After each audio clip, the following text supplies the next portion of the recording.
Bonjour à toutes et à tous et bienvenue à ce deuxième module sur l'Église et la persécution. Merci d'être avec nous de nouveau. Donc, si vous vous souvenez, nous avons commencé à parcourir les textes bibliques pour essayer de comprendre ce phénomène de la persécution. Nous avons commencé dans l'Ancien Testament avec l'histoire d'Abel et Caïn, Joseph. Nous avons regardé les prophètes, le cas spécifique de Daniel, Esther et Joseph. Et puis, nous sommes retournés vers les évangiles, excusez-moi, les évangiles synoptiques. Nous avons pris les paroles de Jésus et nous avons fini avec Jean. Et Jésus qui dit ces paroles, qui résument d'une façon importante ce que ça veut dire, pourquoi on est persécuté. Le serviteur n'est pas plus grand que son maître. S'ils m'ont persécuté, ils vous persécuteront. Et puis, l'image de ces disciples, ces 12 hommes qui se retrouvent, 11 hommes qui se retrouvent dans la chambre haute après la crucifixion de Jésus, qui ont vu leur Seigneur, leur Messie crucifié et qui ont peur, qui ont fermé les portes, qui ont fermé les fenêtres. Et tout d'un coup, Jésus est là, au milieu d'eux. Il leur regarde, il leur dit, comme le Père m'a envoyé, je vous envoie. Et maintenant, nous allons continuer dans le Nouveau Testament pour voir comment ces disciples, ces hommes, ces femmes étaient envoyés vers le monde et comment, tout comme Jésus a dû supporter, vivre cette persécution, l'Église aussi a vu la persécution comme étant leur compagnon constant, celui qui les a accompagnés à travers leur ministère. Nous allons donc regarder ensemble un PowerPoint et donc je vais partager de nouveau mon écran avec vous pour continuer. Donc, une théologie biblique de la persécution, module 2. Et nous allons commencer dans le livre des Actes. Comment l'Évangile est parti de Jérusalem pour atteindre les nations jusqu'au centre de l'Empire à Rome et l'entourage de César, donc l'empereur. Et pendant ce récit, la persécution va être toujours présente. Paul nous rappelle dans Actes 14, verset 22, en fortifiant les disciples dans les nouvelles églises, il leur dit, c'est par beaucoup de tribulations qu'il nous faut entrer dans le royaume de Dieu.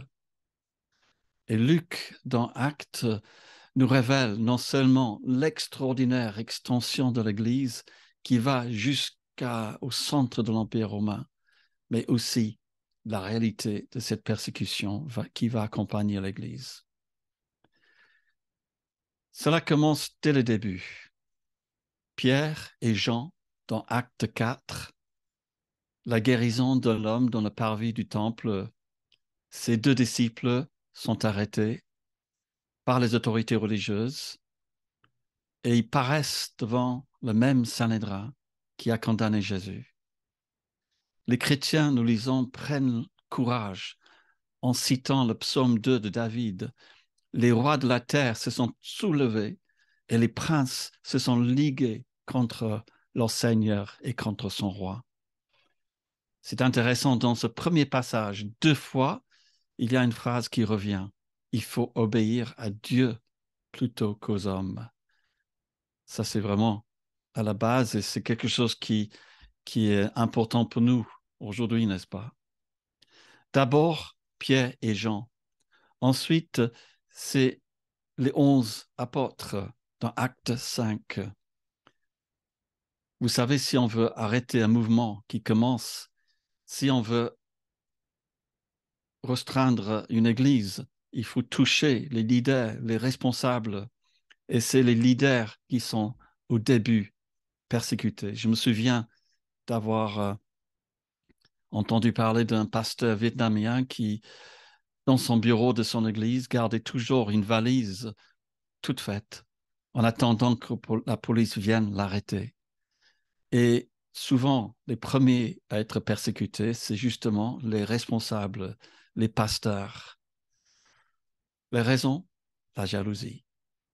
Ils voient cette église prendre de l'ampleur, l'évangile se répandre à Jérusalem et on ne supporte pas.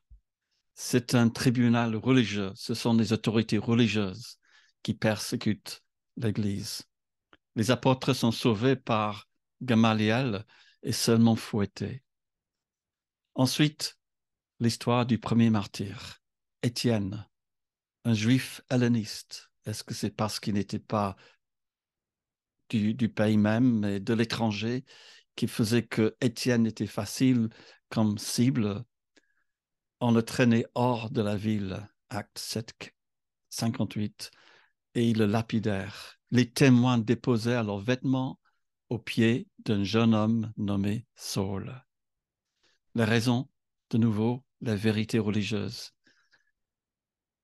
On dit que Étienne a proféré les paroles blasphématoires contre Moïse et contre Dieu. Ceux qui sont derrière, le peuple, les anciens, les scribes, qui se jettent sur lui, le saisirent. Mais quel est l'impact de la mort de cet homme?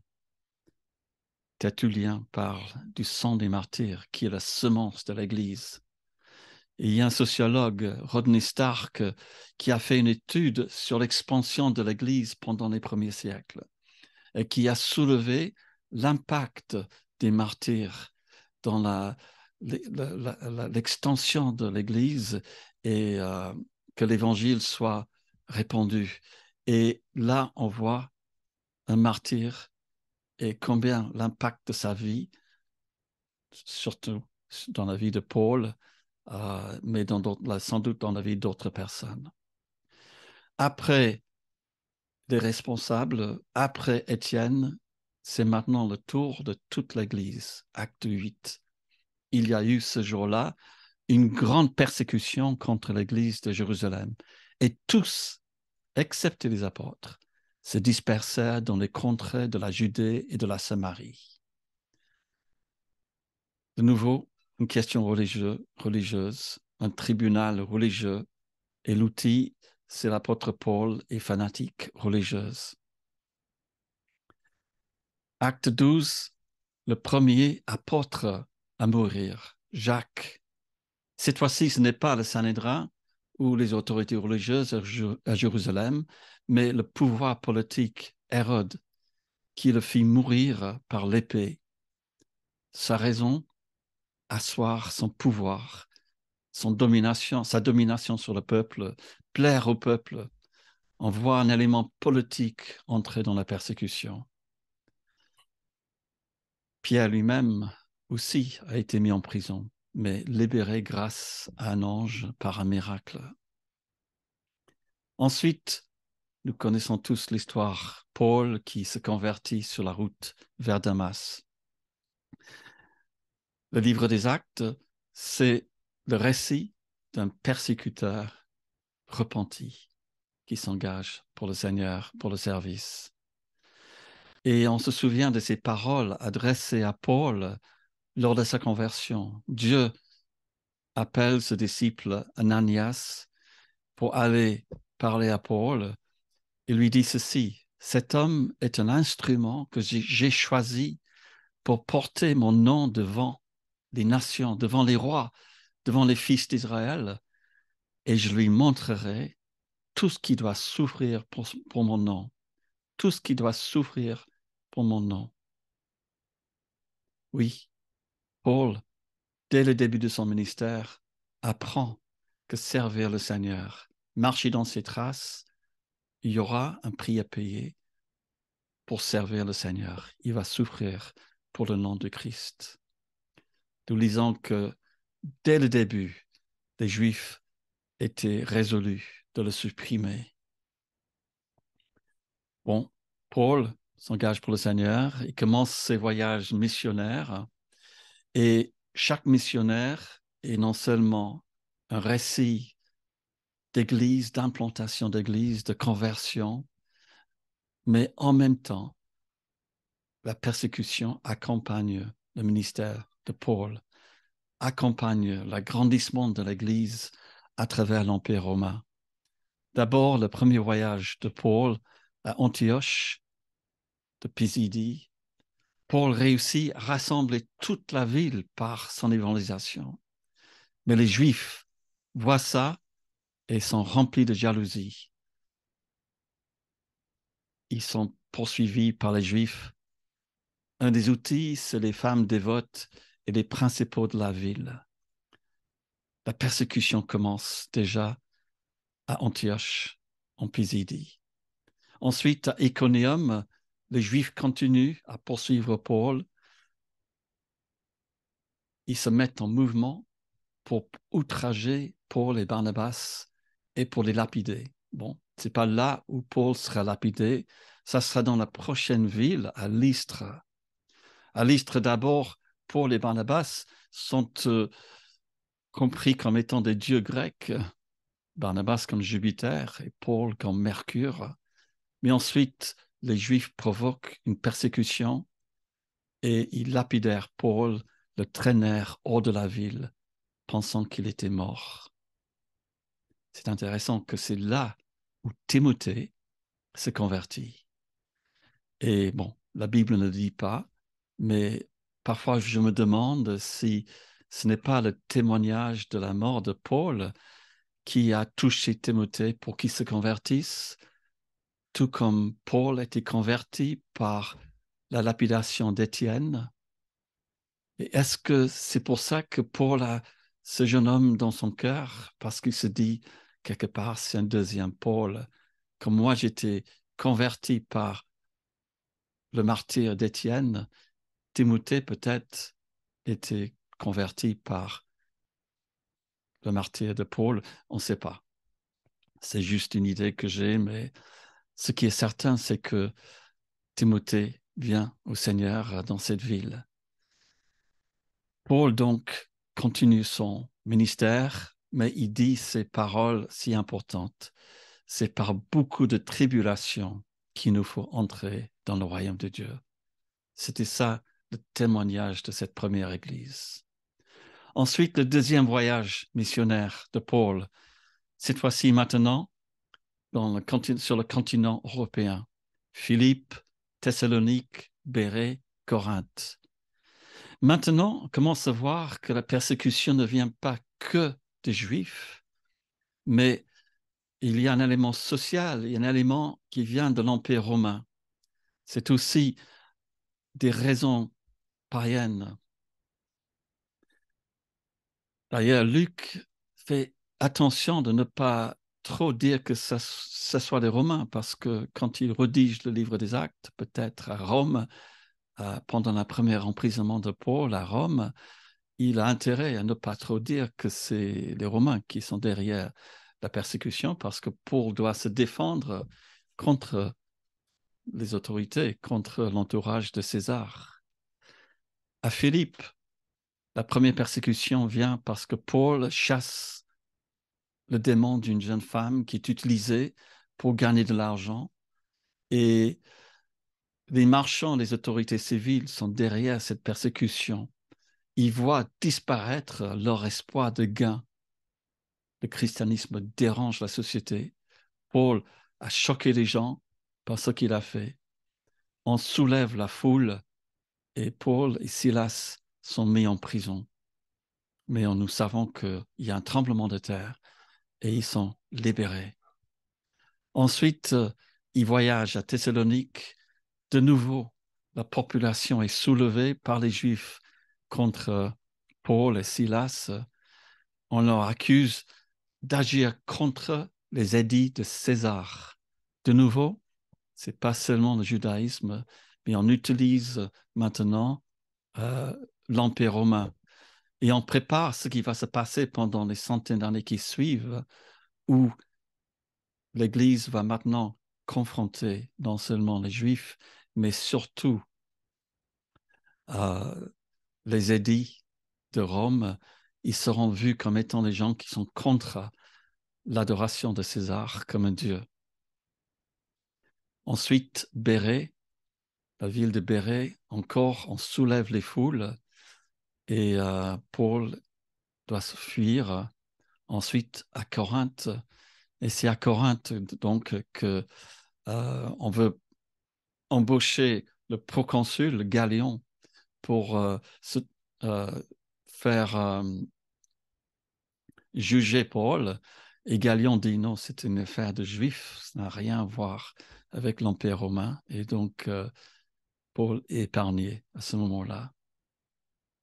Et puis, troisième voyage de Paul, troisième voyage missionnaire, et les événements à Éphèse, des troubles graves au sujet de la voix, comme dit l'Écriture. De nouveau, c'est des marchands et les autorités civiles qui sont derrière la persécution. Ils disent que notre industrie ne tombe en discrédit à cause de la croissance de l'Église et des risques que les gens se détournent de cette adoration des idoles et de la déesse Diane ou Artemis. Et probablement, Paul est mis en prison à Éphèse. Finalement, il y a le voyage à Jérusalem. Paul emmène des dons à Jérusalem, mais surtout, il veut affronter ceux qui l'accusent à Jérusalem. Et pendant le voyage, ils reçoivent ces prophéties qui disent n'y allez pas, vous allez souffrir. Et Paul répond, dit, que faites-vous en pleurant et en me brisant le cœur? Je suis prêt non seulement à être lié, mais encore à mourir à Jérusalem pour le nom de Jésus-Christ. À Jérusalem, Paul est arrêté, traduit devant le Sanhédrin, devant les Romains. Nous lisons que 40 hommes jurent pour le tuer. On doit le sortir, l'extraire de Jérusalem. Et pendant 2 années, Paul est mis en prison à Césarée. Qu'est-ce qu'on dit? Qu'est-ce qu'on dit à son sujet? Nous avons trouvé cet homme qui est une peste, qui excite les divisions parmi tous les Juifs du monde, le chef de la secte des Nazaréens. Mais en prison, Paul a l'occasion de témoigner à Félix Drusille, à Porcius Festus, à Agrippa et à Bérénice. Oui, le livre des Actes nous rappelle que la persécution, c'est le compagnon constant de l'Église, que pour que l'Évangile aille jusqu'à Rome, la persécution est omniprésente. Nous allons continuer. Nous allons regarder de nouveau quels sont les acteurs et voir donc combien la persécution est présente pour ces témoins, pour ces acteurs dans le livre des Actes. Paul, comme nous avons vu, 7 fois en prison, selon Clément, premier évêque de Rome, 7 fois en prison pendant son ministère, lapidé, fouetté, et à la fin donc décapité à Rome selon la tradition. Pierre, fouetté, en prison, lui crucifié à Rome à la fin de sa vie. Jacques, le frère de Jean, mort par l'épée. Étienne, lapidé. Paul parle de Aristarque, Epaphras, Andronicus et Junias, mes compagnons de captivité.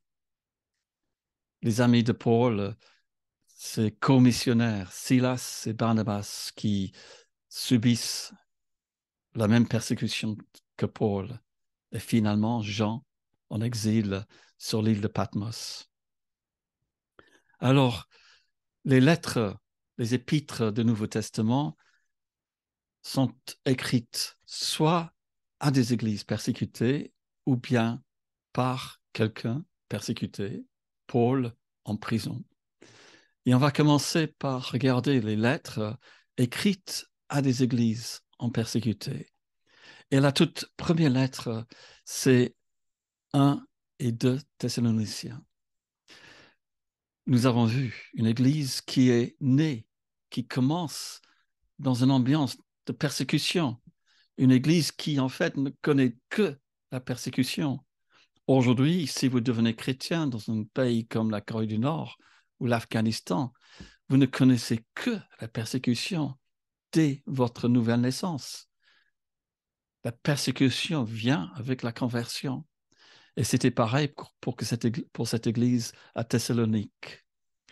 Et Paul dit 3 choses pour cette église, 3 choses à ces chrétiens convertis. Il dit, d'abord, vous êtes des imitateurs.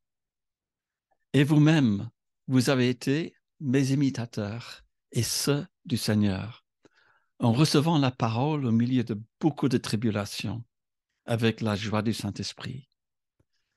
Et donc, 1 Thessaloniciens 2, verset 14, « Car vous, frères, vous êtes devenus les imitateurs des églises de Dieu qui sont en Jésus-Christ dans la Judée. » Imitateurs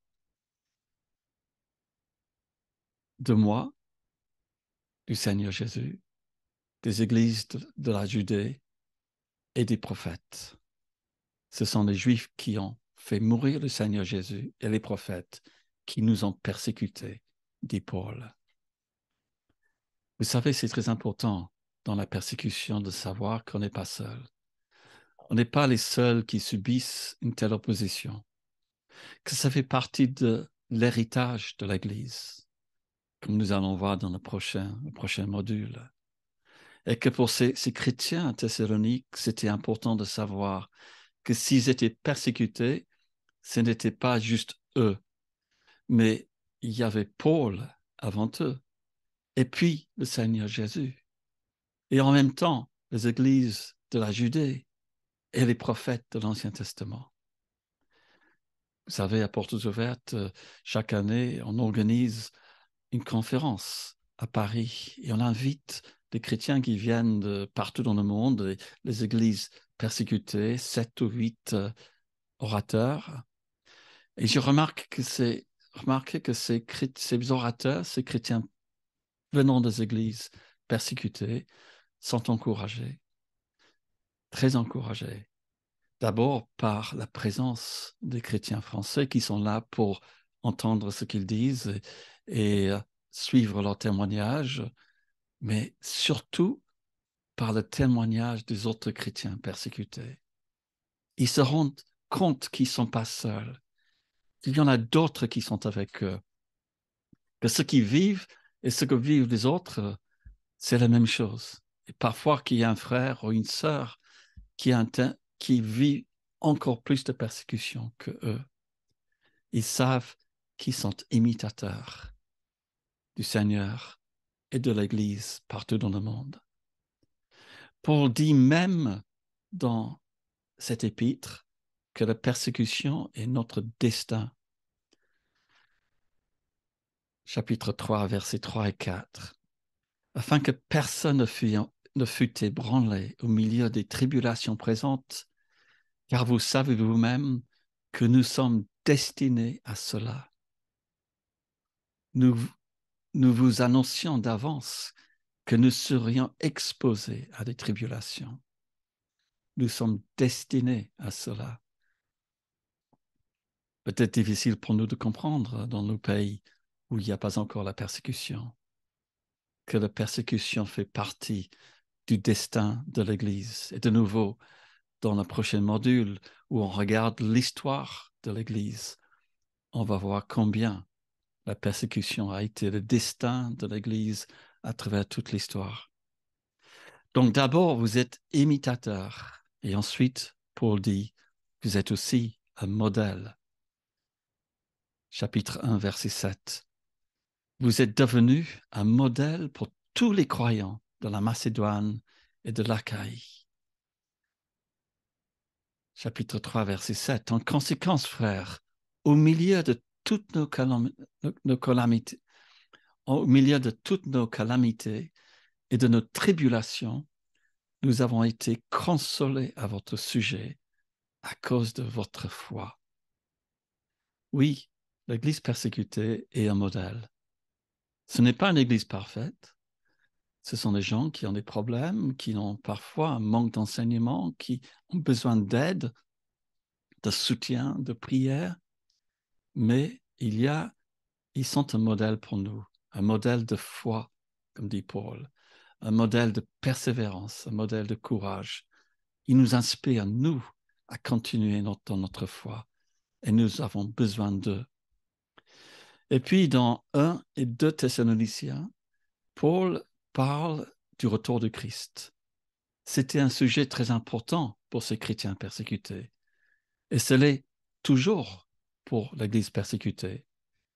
Je me souviens, en Chine populaire, il y a quelques années, le gouvernement interdisait toute prédication sur le retour du Christ.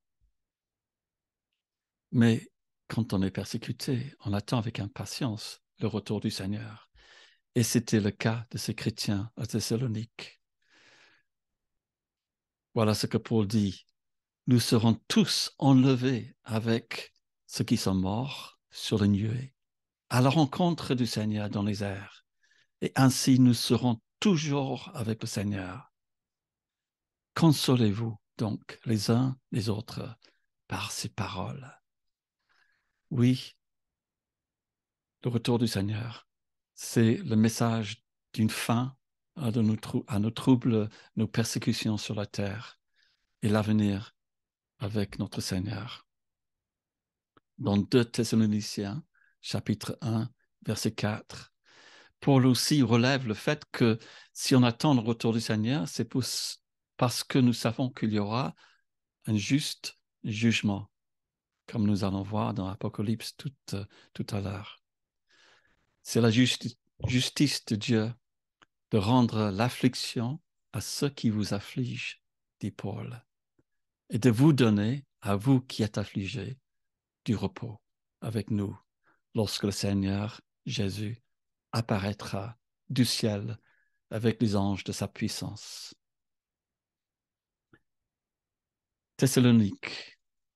Mais il y a aussi une deuxième lettre écrite, cette fois-ci d'une église persécutée à une église persécutée. 1 Pierre. Cette fois-ci, c'est Pierre qui parle. Et c'est une lettre qui semble commencer, ou plutôt finir, avec un code, un code caché. Tout à fait à la fin de l'épître, Pierre dit ceci.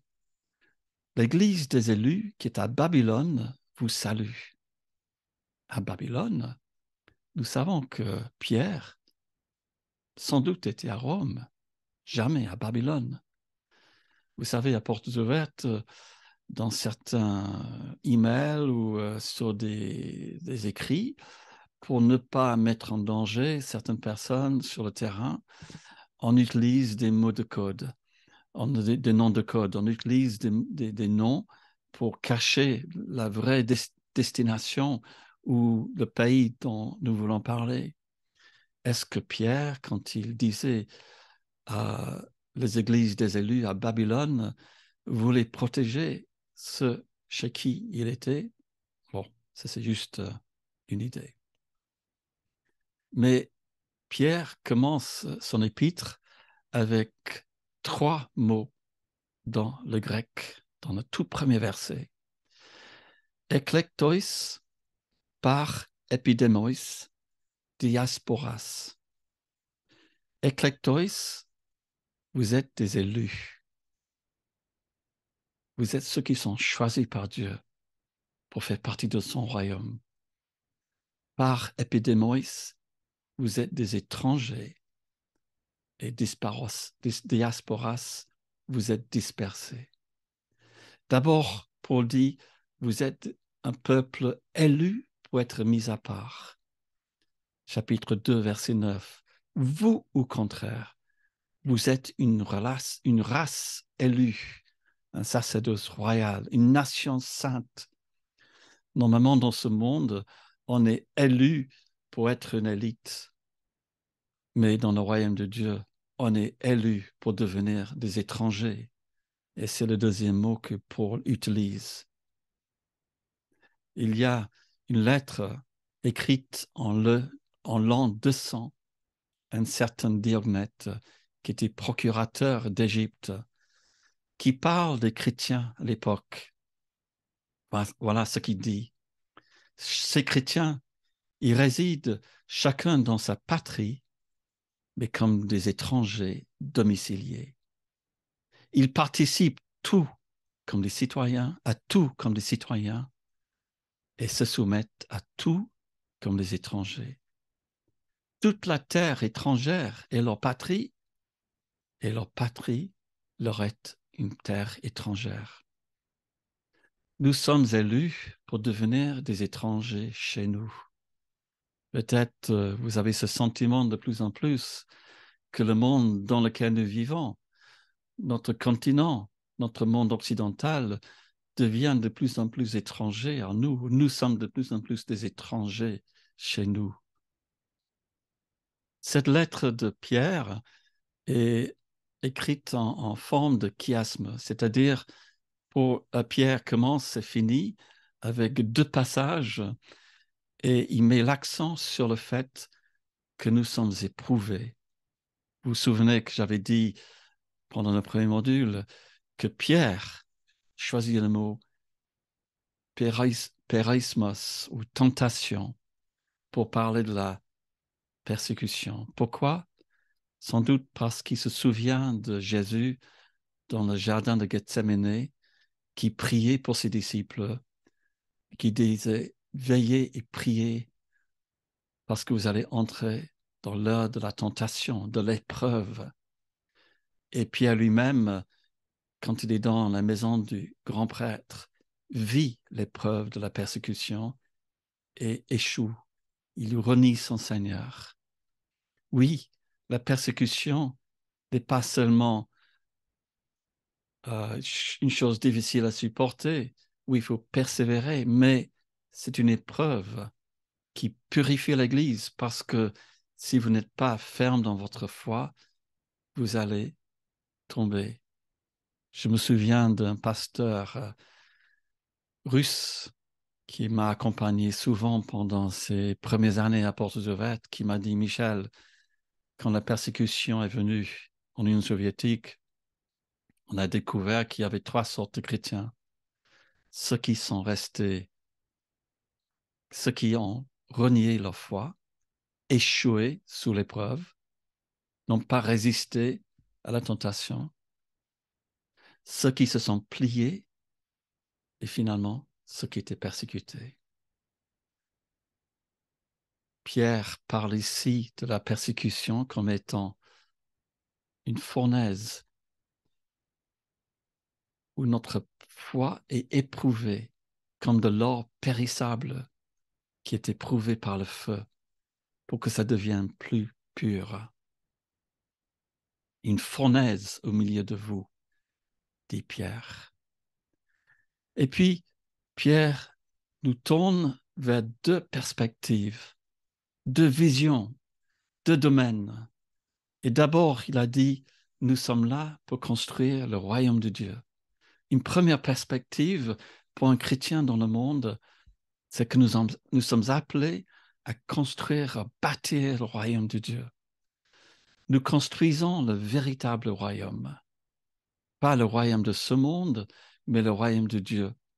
Et l'image que Pierre donne dans ce texte est le temple. D'abord, il dit, soyez prêts pour la marche, saignez les reins pendant le temps de votre exil. Ayez de bonnes chaussures, les bonnes convictions, les disciplines solides. Savoir quel est le vrai défi pour nous. Vous serez saints comme je suis saint. Et marcher ensemble, nous avons besoin des uns des autres pour que nous puissions construire le vrai temple. C'est le passage que j'appelle les 5 pierres de Pierre. 1 Pierre 2, verset 5. Et vous-même, comme des pierres vivantes, édifiez-vous pour former une maison spirituelle, un saint sacerdoce, afin d'offrir des victimes spirituelles agréables à Dieu par Jésus-Christ. Et puis, il tourne vers le monde. Et ici, voilà, dans le monde, vous allez devoir vivre et avoir une bonne conduite. Ayez au milieu des païens, il dit, une bonne conduite. Il y a 3 lieux de confrontation. Ça nous rappelle ce que Jésus disait dans Matthieu 10 à ses disciples avant de les envoyer dans le monde. D'abord, l'État et les autorités. 1 Pierre 2, verset 13. Soyez soumis à cause du Seigneur à toute autorité établie parmi les hommes, soit au roi comme souverain, soit au gouverneur comme envoyé par lui pour punir les malfaiteurs et pour approuver les gens de bien. Honorez tout le monde, aimez les frères, craignez Dieu, honorez le roi.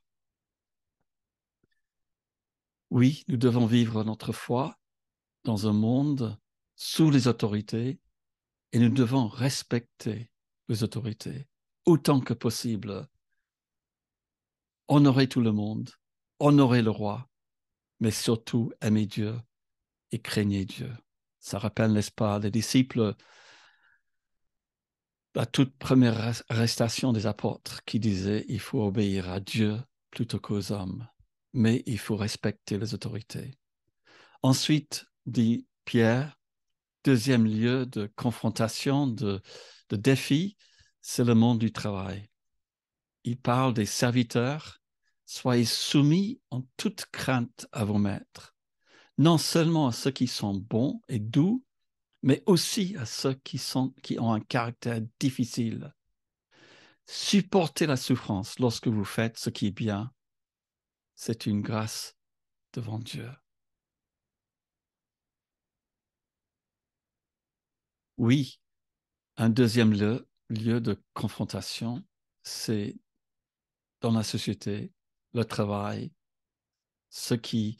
le milieu dans lequel nous devons évoluer. Combien de chrétiens ont perdu leur travail, sont chassés de leur communauté parce qu'ils croient en le Seigneur. Deuxième lieu de confrontation. Et troisième, dit Pierre, c'est la maison, la famille.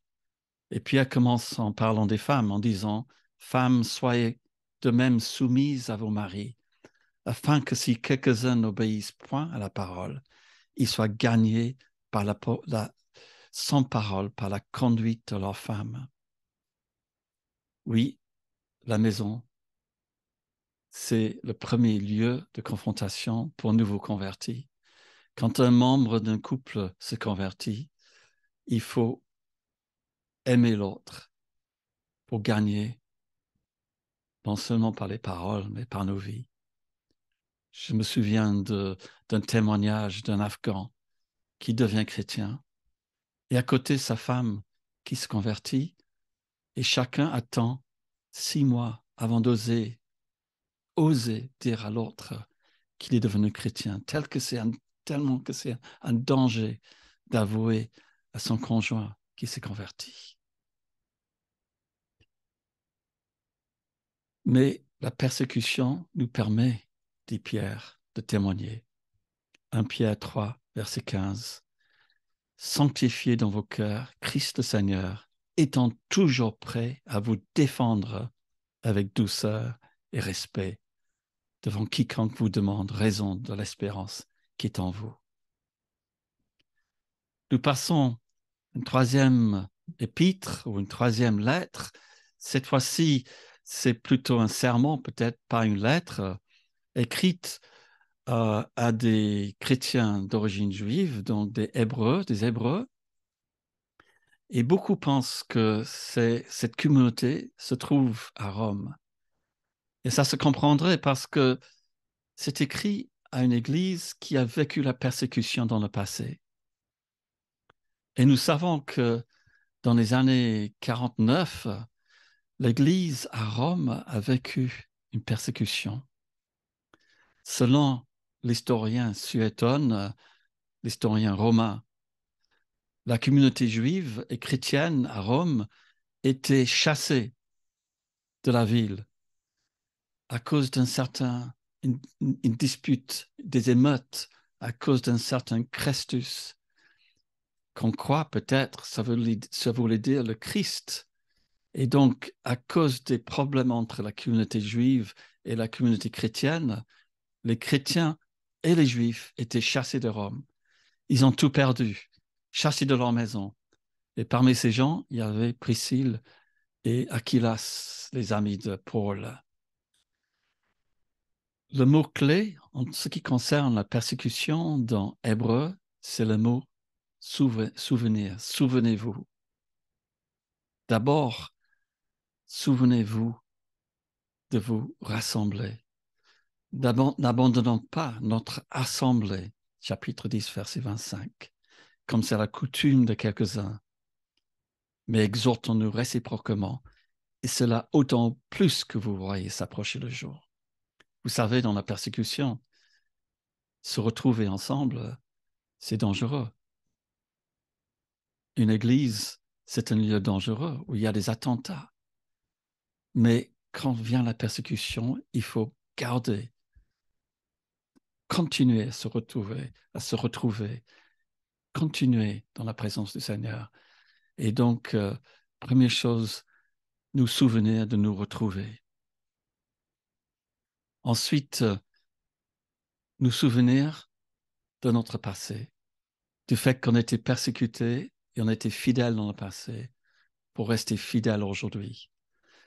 Souvenez-vous de ces premiers jours où, après avoir été éclairé, vous avez soutenu un grand combat au milieu des souffrances.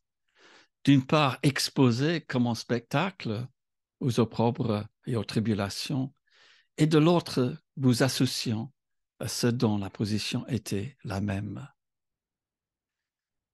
Oui, cette Église, peut-être à Rome, avait besoin de se souvenir du passé, de ce qu'ils avaient vécu, parce que peut-être ils allaient revivre maintenant la persécution de nouveau. Non seulement ils devaient se rappeler de leur courage, de ce qu'ils avaient vécu, mais aussi du fait qu'ils avaient eu compassion pour les prisonniers. Et vous avez accepté avec joie l'enlèvement de vos biens, sachant que vous avez des biens meilleurs qui durent pour toujours. Oui, chassés de Rome, perdu leurs appartements, leurs maisons, tout ce qu'ils avaient, mais ils avaient des biens meilleurs pour le Seigneur. Nous souvenir aussi de notre modèle dans la foi. Hébreux 11, le fameux chapitre qui parle des héros de la foi. Verset 36, d'autres subirent des moqueries, le fouet, les chaînes, la prison. Ils furent lapidés, sciés, torturés. Ils moururent tués par l'épée. Et chapitre 12, verset 1.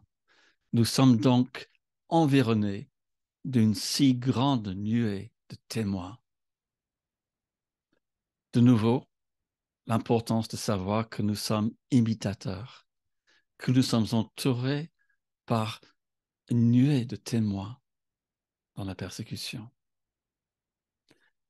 C'est peut-être un exemple de changement sémantique.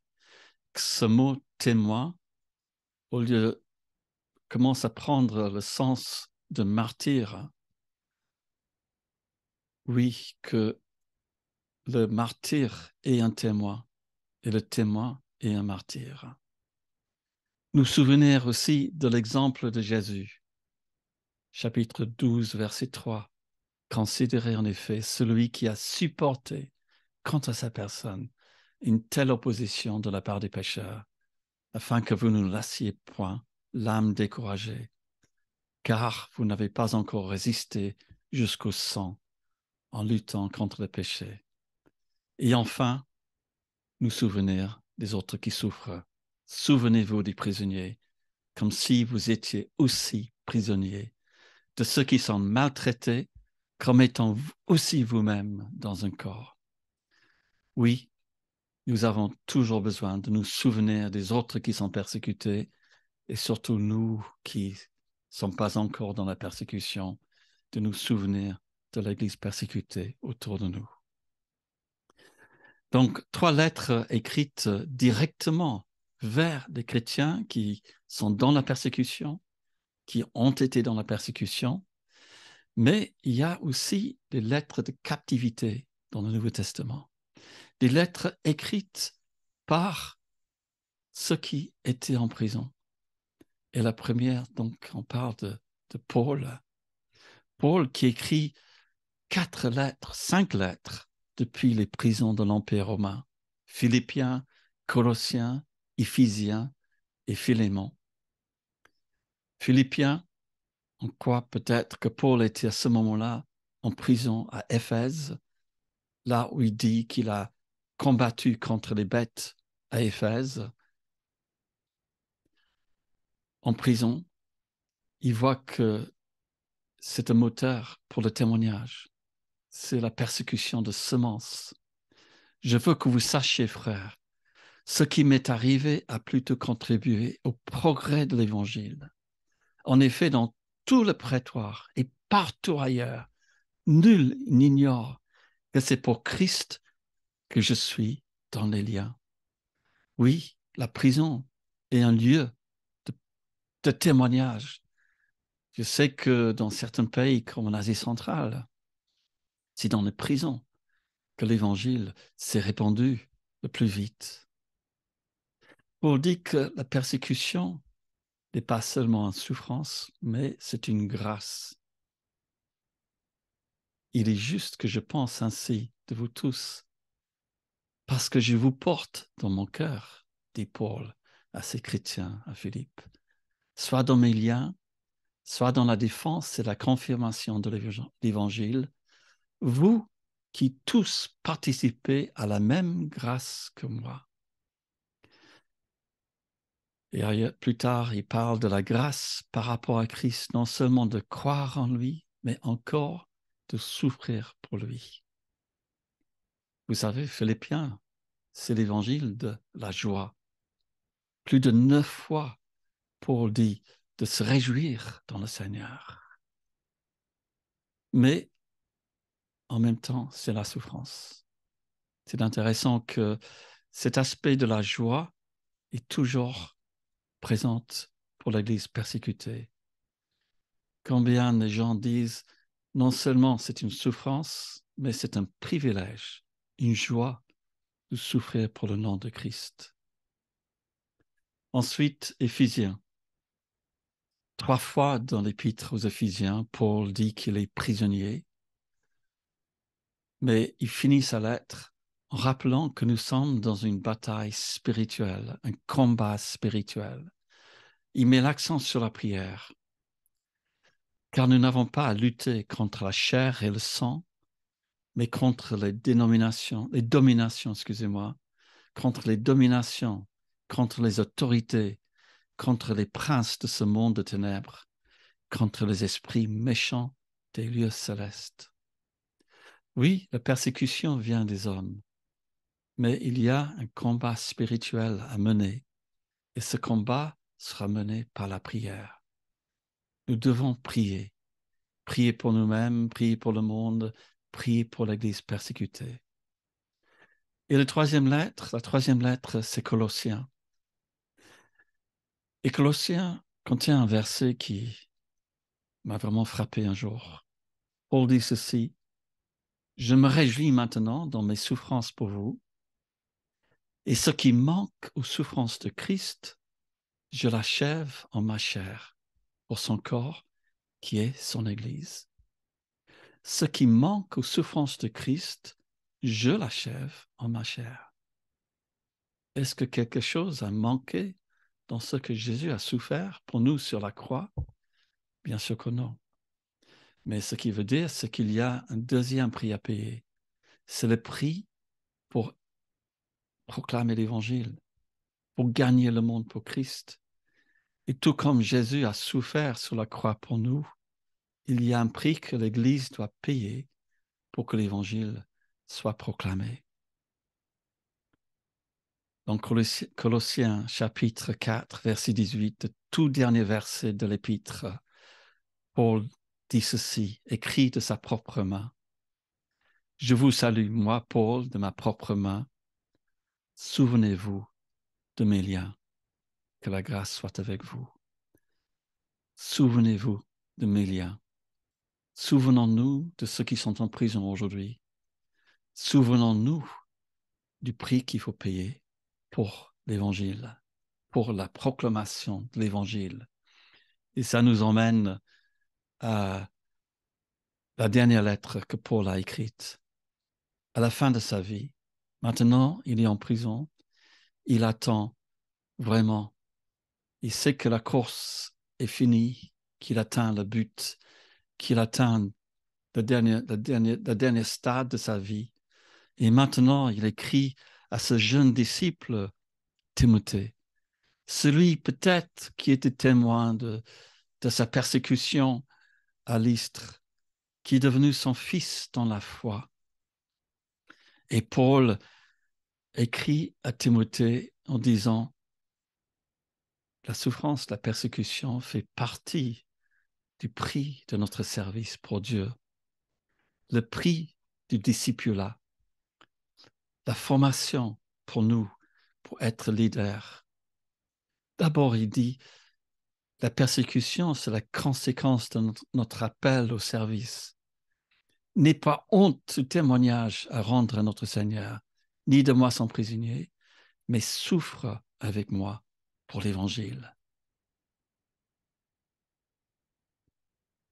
Notre identification avec non seulement Jésus, mais aussi avec ceux qui sont en prison, c'est un prix à payer. Souffre avec moi pour l'Évangile.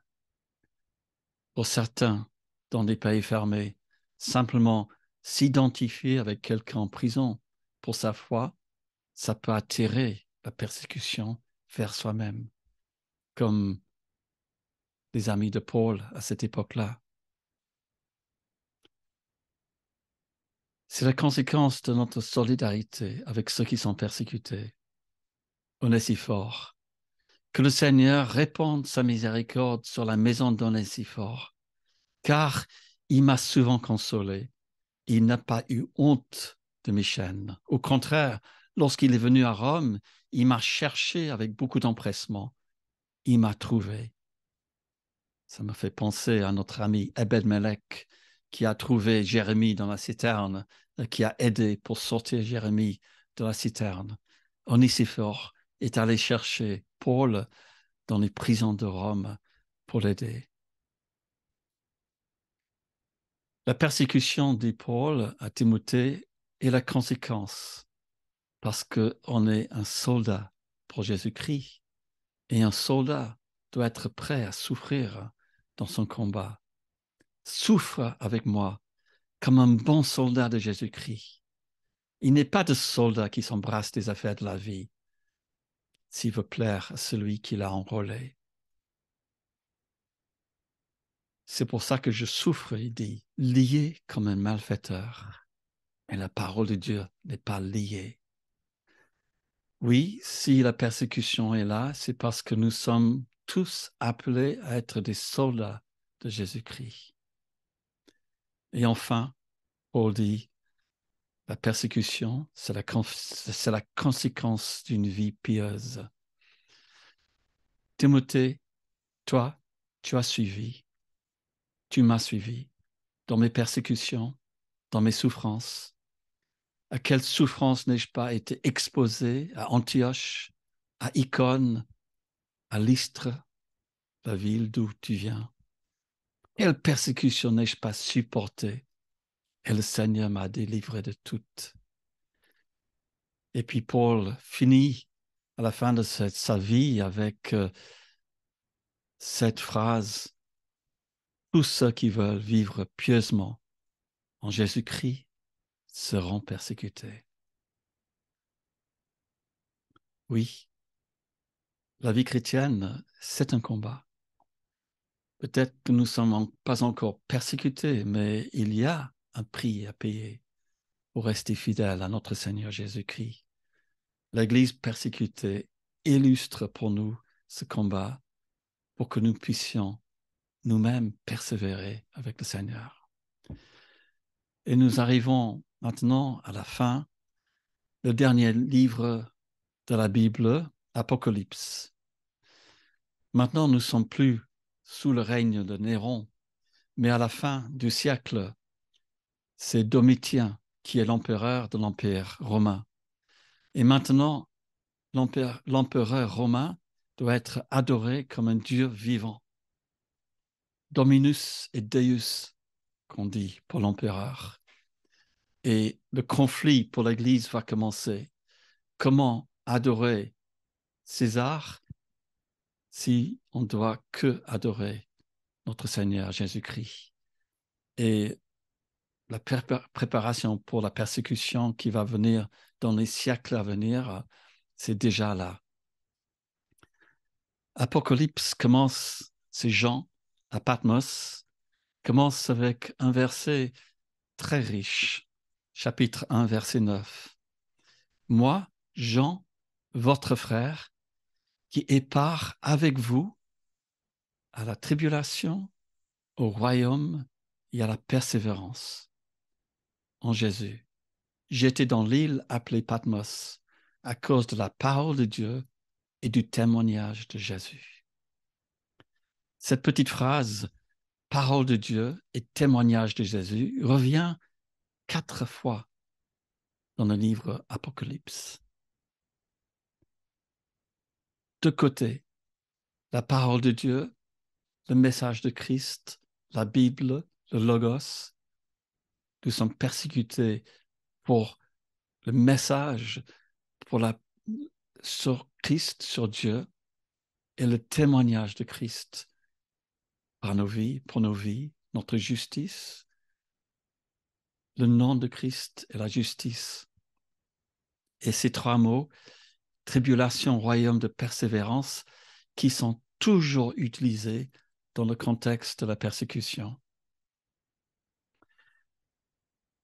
Jean commence l'Apocalypse avec 7 lettres à 7 églises. Et 3 de ces lettres parlent justement de la persécution. Éphèse, Apocalypse 2, verset 2. Je connais tes œuvres, ton travail et ta persévérance. Je sais que tu ne peux supporter les méchants, que tu as la persévérance, que tu as souffert à cause de mon nom. Persévérance, tu as souffert à cause de mon nom. Ensuite, l'église à Smyrne. Je connais ta tribulation, ta pauvreté, bien que tu sois riche. Les calomnies de la part de ceux qui se disent juifs et qui ne le sont pas, mais qui sont de la synagogue de Satan.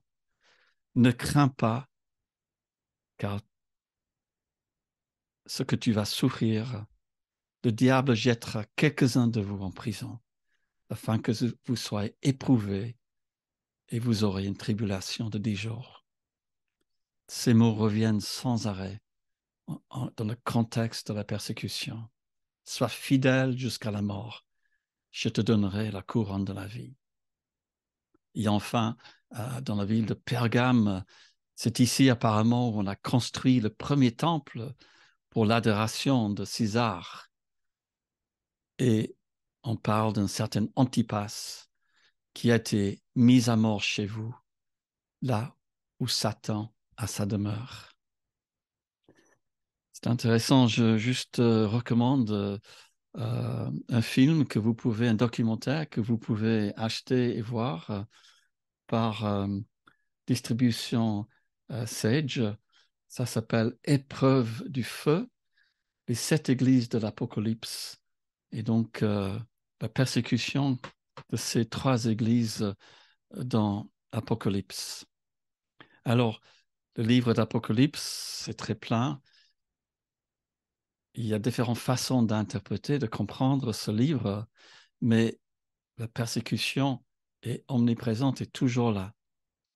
J'aimerais simplement prendre les premières révélations qui sont données à Jean. Quand je lis Apocalypse, j'ai un peu l'impression de regarder YouTube et voir une série de petites vignettes, petites vidéos que Jean a vues comme révélation de ce qui va venir. Et la première vision qu'il a concerne les 7 sceaux. Je vis dans la main droite de celui qui est assis sur le trône un livre écrit en dedans et en dehors, scellé de 7 sceaux. Et Jean dit, je pleurais beaucoup de ce que personne ne fut trouvé digne d'ouvrir le livre, ni de le regarder. Et puis l'ange lui dit, ne pleure point. Voici le lion de la tribu de Juda, le rejeton de David a vaincu pour ouvrir le livre et ses 7 sceaux. Et le 5e sceau, c'est la souffrance de l'Église.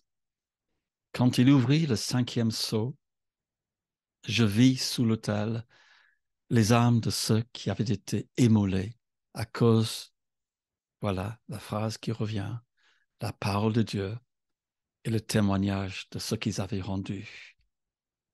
Ils crièrent d'une voix forte en disant, jusqu'à quand, Maître saint et véritable, tardes-tu à juger et à tirer vengeance de notre sang sur les habitants de la terre? Une robe blanche fut donnée à chacun d'entre eux. Il leur fut dit de se tenir en repos quelque temps encore, jusqu'à ce que fût complet le nombre de leurs compagnons de service et leurs frères qui devaient être mis à mort comme eux. Alors, on peut continuer dans notre parcourir le livre d'Apocalypse et on voit dans chaque cycle de vision des visions de la grande tribulation, des 2 témoins qui doivent prophétiser, qui sont mis à mort, de ceux qui euh, souffrent parce qu'ils gardent les commandements de Dieu. Mais on finit avec cette dernière vision des trônes et du jugement de Dieu. Ceux qui sont assis furent donnés le pouvoir de juger. Et Jean dit, je vis les âmes de ceux qui avaient été décapités à cause du témoignage de Jésus et à cause de la parole de Dieu.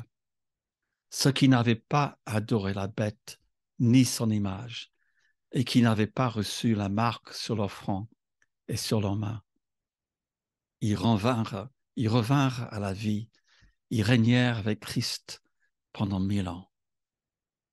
Et donc, la Bible finit avec cette promesse pour ceux qui vivent la persécution, qui vont vaincre, qui reviendront à la vie, qui régneront avec Christ pendant 1000 ans. Et donc, nous finissons notre voyage à travers le Nouveau Testament, à travers la Bible, pour voir ce thème de la persécution. Et maintenant, dans le prochain module, on va regarder en réalité qu'est-ce qui se passe dans l'Église pendant les 2000 années qui suivent. Quelle est la part de la persécution dans l'histoire de ceux qui nous sont passés avant nous, qui sont notre héritage, qui ont fondé l'Église dont on fait partie aujourd'hui. Merci beaucoup pour votre attention et donc à la prochaine fois.